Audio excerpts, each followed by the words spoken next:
The Book of 1 Kings. Chapter 1. When King David was very old, he could not keep warm even when they put covers over him.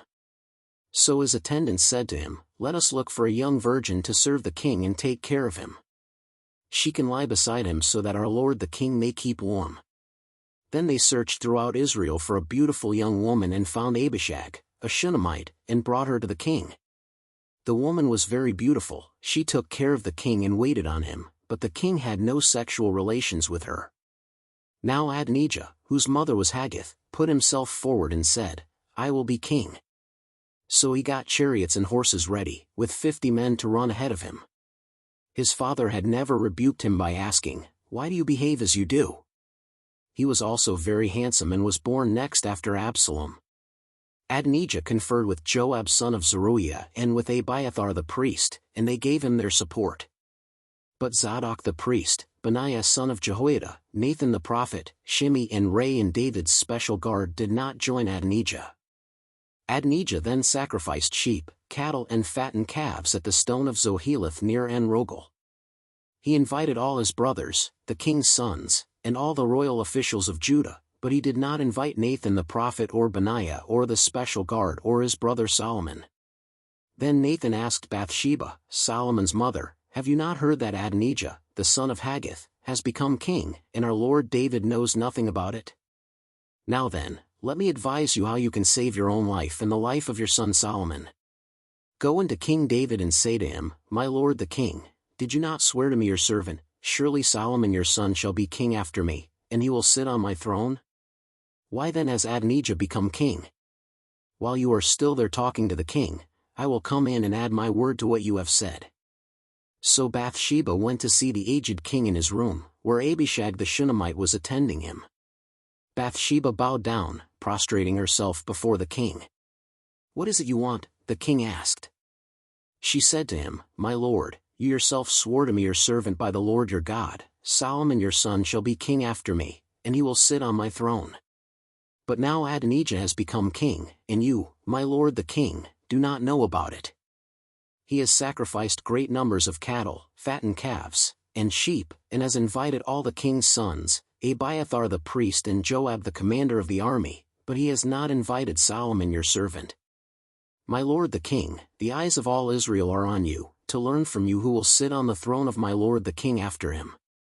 Otherwise, as soon as my lord the king is laid to rest with his ancestors, I and my son Solomon will be treated as criminals."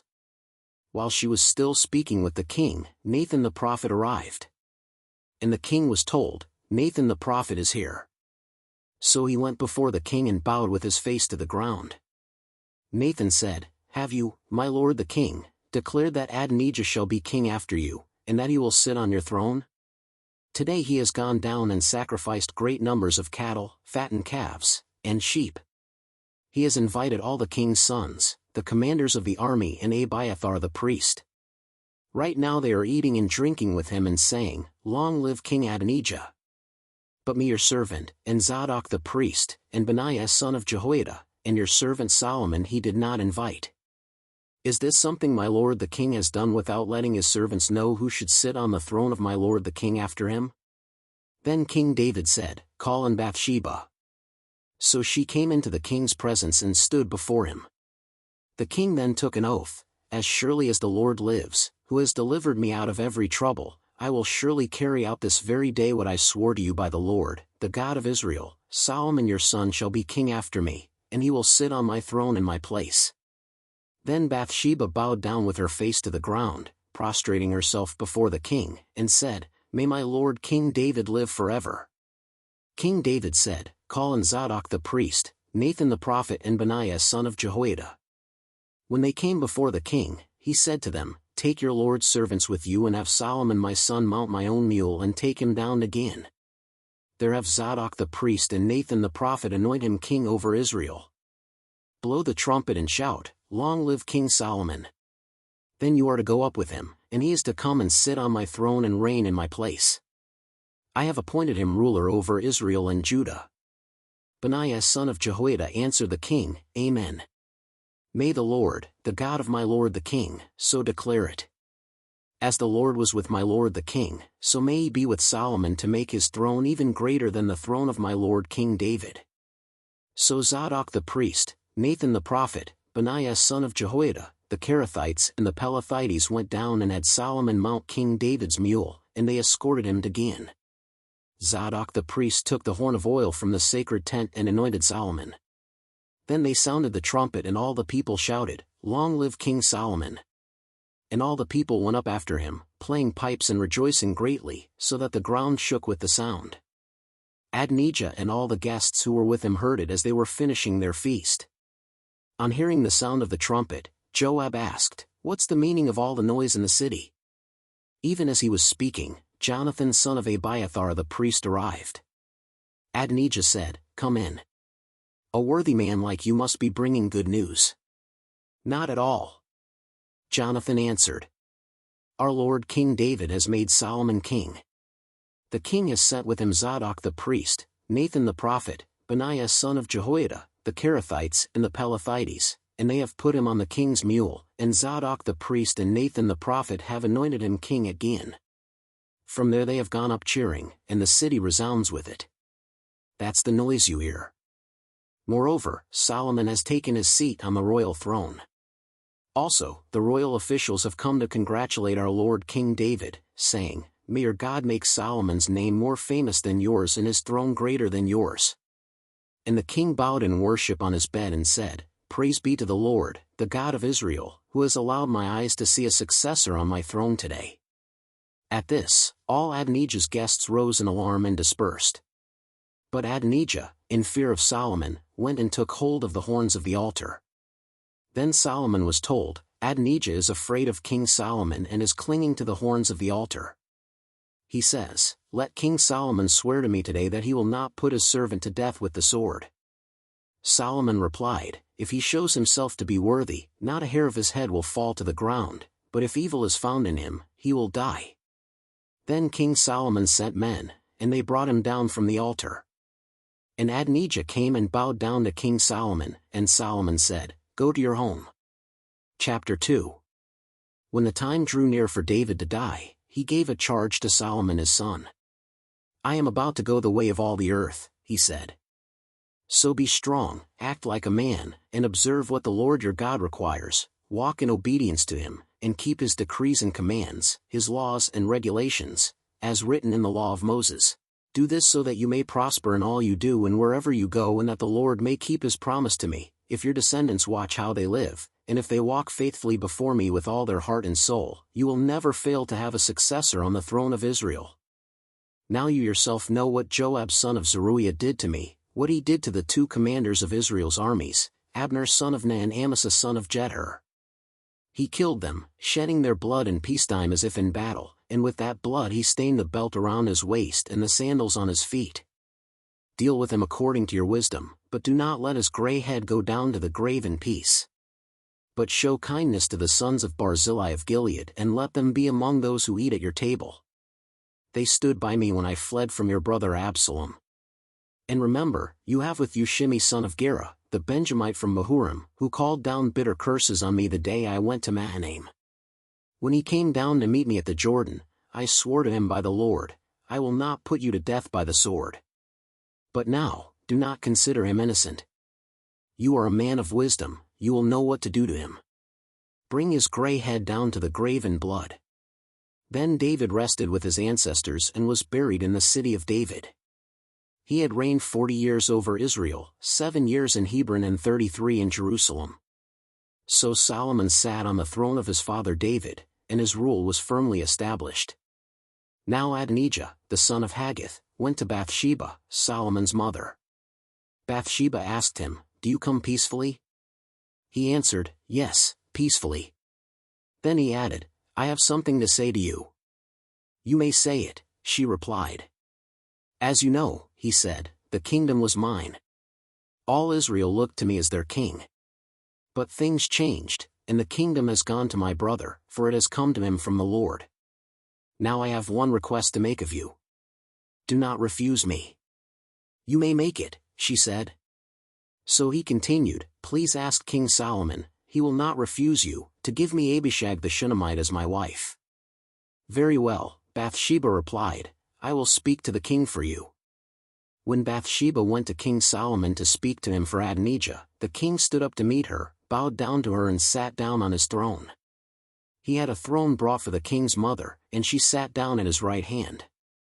"I have one small request to make of you," she said. "Do not refuse me." The king replied, "Make it, my mother, I will not refuse you." So she said, "Let Abishag the Shunammite be given in marriage to your brother Adonijah." King Solomon answered his mother, "Why do you request Abishag the Shunammite for Adonijah? You might as well request the kingdom for him. After all, he is my older brother. Yes, for him and for Abiathar the priest and Joab son of Zeruiah." Then King Solomon swore by the Lord, "May God deal with me, be it ever so severely, if Adonijah does not pay with his life for this request. And now, as surely as the Lord lives, he who has established me securely on the throne of my father David and has founded a dynasty for me as he promised, Adonijah shall be put to death today."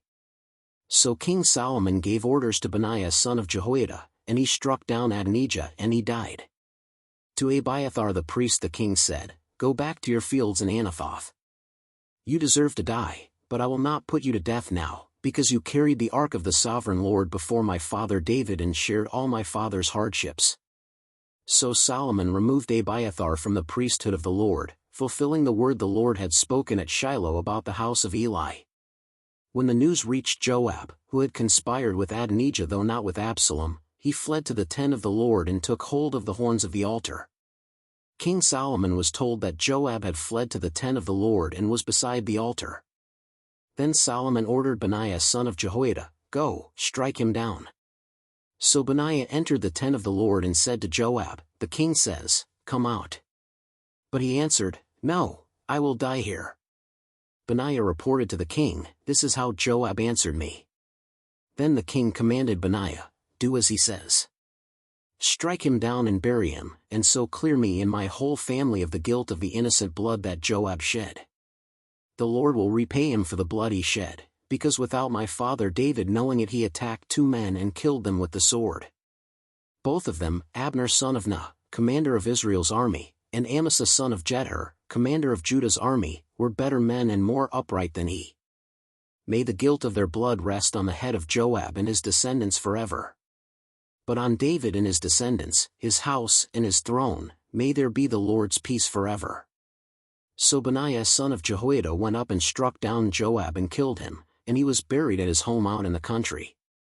The king put Benaiah son of Jehoiada over the army in Joab's position and replaced Abiathar with Zadok the priest.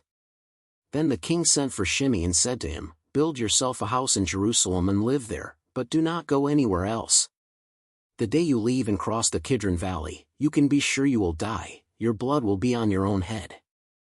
Shimei answered the king, "What you say is good. Your servant will do as my lord the king has said."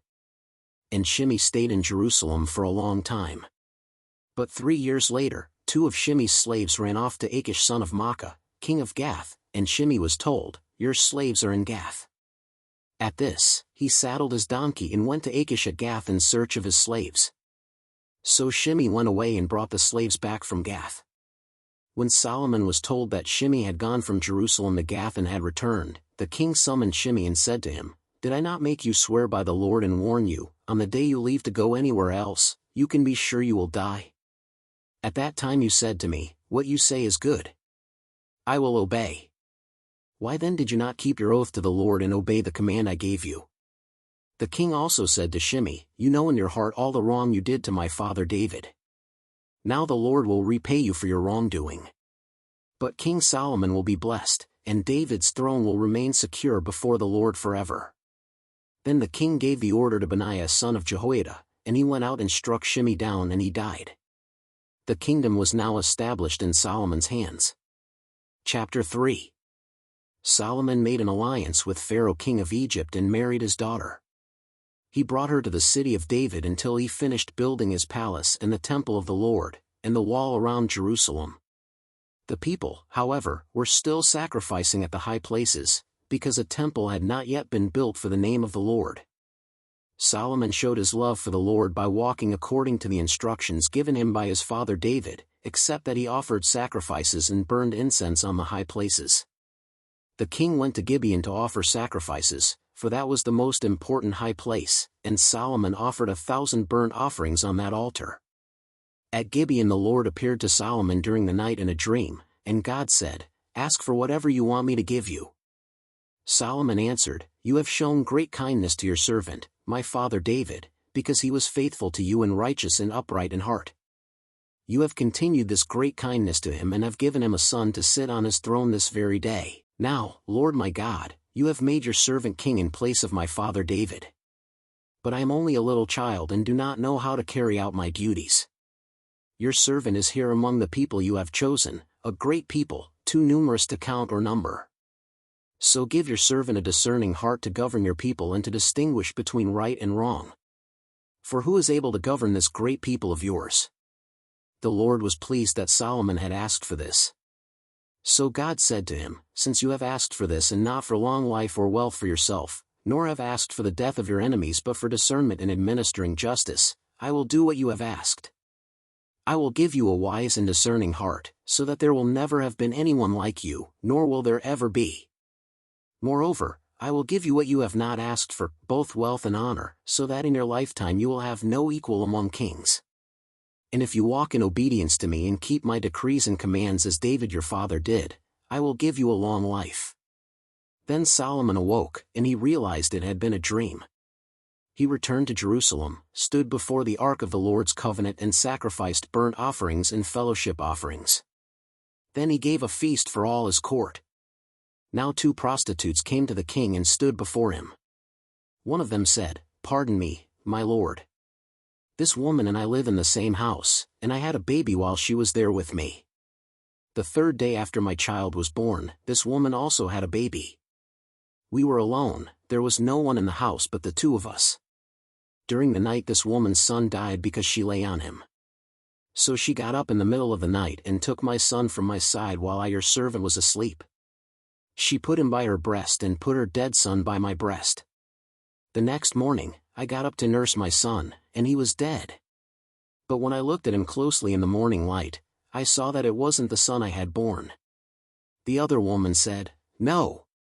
The living one is my son, the dead one is yours." But the first one insisted, "No. The dead one is yours, the living one is mine." And so they argued before the king. The king said, "This one says, 'My son is alive and your son is dead,' while that one says, 'No. Your son is dead and mine is alive.'" Then the king said, "Bring me a sword." So they brought a sword for the king. He then gave an order, "Cut the living child in 2 and give half to one and half to the other." The woman whose son was alive was deeply moved out of love for her son and said to the king, "Please, my lord, give her the living baby. Don't kill him." But the other said, "Neither I nor you shall have him. Cut him in 2. Then the king gave his ruling, "Give the living baby to the first woman. Do not kill him, she is his mother." When all Israel heard the verdict the king had given, they held the king in awe, because they saw that he had wisdom from God to administer justice. Chapter 4. So King Solomon ruled over all Israel. And these were his chief officials: Azariah son of Zadok, the priest; Elihoreph and Ahijah, sons of Shisha, secretaries; Jehoshaphat son of Ahilud, recorder; Benaiah son of Jehoiada, commander-in-chief; Zadok and Abiathar, priests; Azariah son of Nathan, in charge of the district governors; Zabud son of Nathan, a priest and advisor to the king; Ahishar, palace administrator; Adoniram son of Abda, in charge of forced labor. Solomon had 12 district governors over all Israel, who supplied provisions for the king and the royal household. Each one had to provide supplies for 1 month in the year. These are their names: Ben-Hur, in the hill country of Ephraim; Ben-Deker, in Makaz, Shalbim, Beth-Shemesh and Elon Beth-Hanan; Ben-Hezd, in Araboth, Soko and all the land of Hepher were his; Ben-Abinadab, in Naphot Dor, he was married to Taphath daughter of Solomon; Bana son of Ahilud, in Tanakh and Megiddo, and in all of Beth-Shan next to Zarethan below Jezreel, from Beth-Shan to Abel-Maholah across to Jokmeam; Ben-Geber, in Ramoth-Gilead, the settlements of Jair son of Manasseh in Gilead were his, as well as the region of Argob in Bashan and its 60 large walled cities with bronze gate bars. Ahinadab son of Iddo, in Mahanaim. Ahimaaz, in Naphtali, he had married Basemath daughter of Solomon. Baana son of Hushai, in Asher and in Elath. Jehoshaphat son of Peruah, in Issachar. Shimei son of Elah, in Benjamin. Jeber son of Uri, in Gilead, the country of Sihon king of the Amorites and the country of Og king of Bashan. He was the only governor over the district. The people of Judah and Israel were as numerous as the sand on the seashore. They ate, they drank, and they were happy. And Solomon ruled over all the kingdoms from the Euphrates River to the land of the Philistines, as far as the border of Egypt. These countries brought tribute and were Solomon's subjects all his life. Solomon's daily provisions were 30 cores of the finest flour and 60 cores of meal, 10 head of stall-fed cattle, 20 of pasture-fed cattle and 100 sheep and goats, as well as deer, gazelles, roebucks, and choice fowl. For he ruled over all the kingdoms west of the Euphrates River, from Tifsa to Gaza, and had peace on all sides. During Solomon's lifetime Judah and Israel, from Dan to Beersheba, lived in safety, everyone under their own vine and under their own fig tree. Solomon had 4,000 stalls for chariot horses, and 12,000 horses. The district governors, each in his month, supplied provisions for King Solomon and all who came to the king's table. They saw to it that nothing was lacking. They also brought to the proper place their quotas of barley and straw for the chariot horses and the other horses. God gave Solomon wisdom and very great insight, and a breadth of understanding as measureless as the sand on the seashore. Solomon's wisdom was greater than the wisdom of all the people of the East, and greater than all the wisdom of Egypt. He was wiser than anyone else, including Ethan the Ezrahite, wiser than Heman, Chalcol and Darda, the sons of Mahal. And his fame spread to all the surrounding nations. He spoke 3,000 proverbs and his songs numbered 1,005. He spoke about plant life, from the cedar of Lebanon to the hyssop that grows out of walls. He also spoke about animals and birds, reptiles and fish. From all nations people came to listen to Solomon's wisdom, sent by all the kings of the world, who had heard of his wisdom. Chapter 5. When Hiram king of Tyre heard that Solomon had been anointed king to succeed his father David, he sent his envoys to Solomon, because he had always been on friendly terms with David. Solomon sent back this message to Hiram. You know that because of the wars waged against my father David from all sides, he could not build a temple for the name of the Lord his God until the Lord put his enemies under his feet. But now the Lord my God has given me rest on every side, and there is no adversary or disaster. I intend, therefore, to build a temple for the name of the Lord my God, as the Lord told my father David, when he said, Your son whom I will put on the throne in your place will build the temple for my name. So give orders that cedars of Lebanon be cut for me. My men will work with yours, and I will pay you for your men whatever wages you set. You know that we have no one so skilled in felling timber as the Sidonians. When Hiram heard Solomon's message, he was greatly pleased and said, Praise be to the Lord today, for he has given David a wise son to rule over this great nation. So Hiram sent word to Solomon. I have received the message you sent me and will do all you want in providing the cedar and juniper logs. My men will haul them down from Lebanon to the Mediterranean Sea, and I will float them as rafts by sea to the place you specify. There I will separate them and you can take them away. And you are to grant my wish by providing food for my royal household. In this way Hiram kept Solomon supplied with all the cedar and juniper logs he wanted, and Solomon gave Hiram 20,000 cores of wheat as food for his household, in addition to 20,000 baths of pressed olive oil. Solomon continued to do this for Hiram year after year. The Lord gave Solomon wisdom, just as he had promised him. There were peaceful relations between Hiram and Solomon, and the two of them made a treaty. King Solomon conscripted laborers from all Israel, 30,000 men. He sent them off to Lebanon in shifts of 10,000 a month, so that they spent 1 month in Lebanon and 2 months at home. Adoniram was in charge of the forced labor. Solomon had 70,000 carriers and 80,000 stonecutters in the hills, as well as 3,300 foremen who supervised the project and directed the workers. At the king's command they removed from the quarry large blocks of high-grade stone to provide a foundation of dressed stone for the temple. The craftsmen of Solomon and Hiram and workers from Byblos cut and prepared the timber and stone for the building of the temple. Chapter 6. In the 480th year after the Israelites came out of Egypt, in the 4th year of Solomon's reign over Israel, in the month of Ziv, the 2nd month, he began to build the temple of the Lord. The temple that King Solomon built for the Lord was 60 cubits long, 20 wide and 30 high. The portico at the front of the main hall of the temple extended the width of the temple, that is 20 cubits, and projected 10 cubits from the front of the temple. He made narrow windows high up in the temple walls. Against the walls of the main hall and inner sanctuary he built a structure around the building, in which there were side rooms. The lowest floor was 5 cubits wide, the middle floor 6 cubits and the third floor 7. He made offset ledges around the outside of the temple so that nothing would be inserted into the temple walls.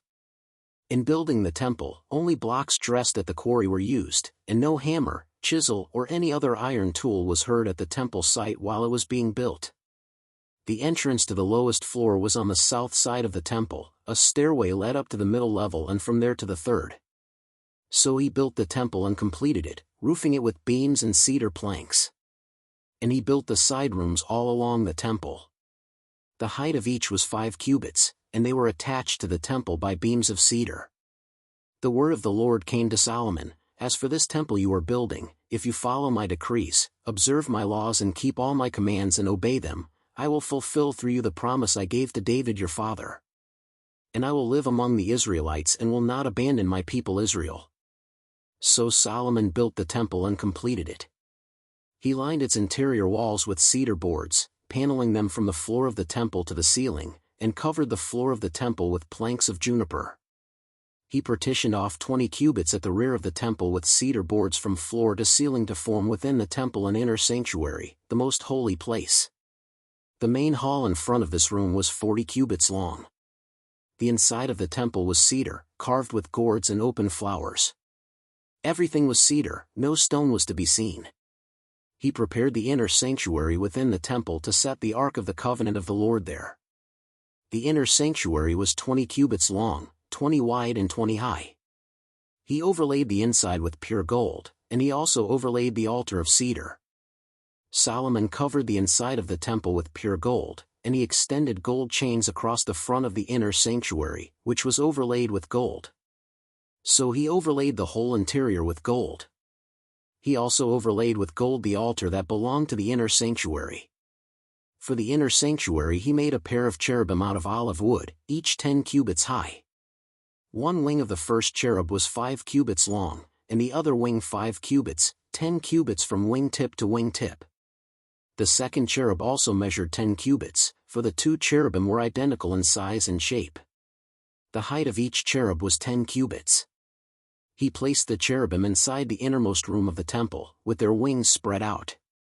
The wing of one cherub touched one wall, while the wing of the other touched the other wall, and their wings touched each other in the middle of the room. He overlaid the cherubim with gold. On the walls all around the temple, in both the inner and outer rooms, he carved cherubim, palm trees, and open flowers. He also covered the floors of both the inner and outer rooms of the temple with gold. For the entrance to the inner sanctuary he made doors out of olive wood that were 1/5 of the width of the sanctuary. And on the 2 olive wood doors he carved cherubim, palm trees and open flowers, and overlaid the cherubim and palm trees with hammered gold. In the same way, for the entrance to the main hall he made door frames out of olive wood that were 1/4 of the width of the hall. He also made 2 doors out of juniper wood, each having 2 leaves that turned in sockets. He carved cherubim, palm trees and open flowers on them and overlaid them with gold hammered evenly over the carvings.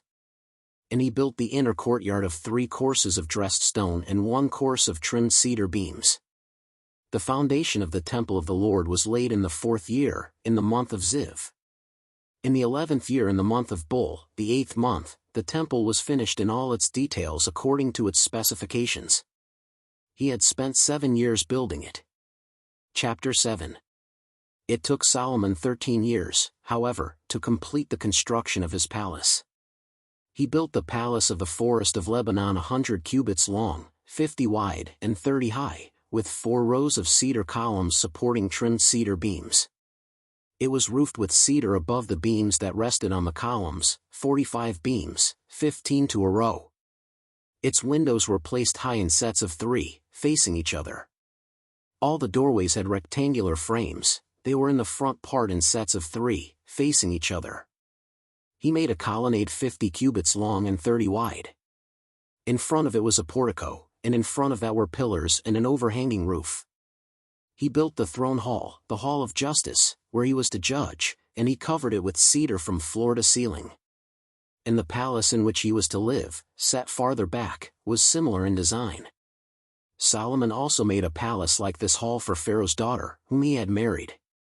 All these structures, from the outside to the great courtyard and from foundation to eaves, were made of blocks of high-grade stone cut to size and smoothed on their inner and outer faces. The foundations were laid with large stones of good quality, some measuring 10 cubits and some 8. Above were high-grade stones, cut to size, and cedar beams. The great courtyard was surrounded by a wall of 3 courses of dressed stone and 1 course of trimmed cedar beams, as was the inner courtyard of the temple of the Lord with its portico.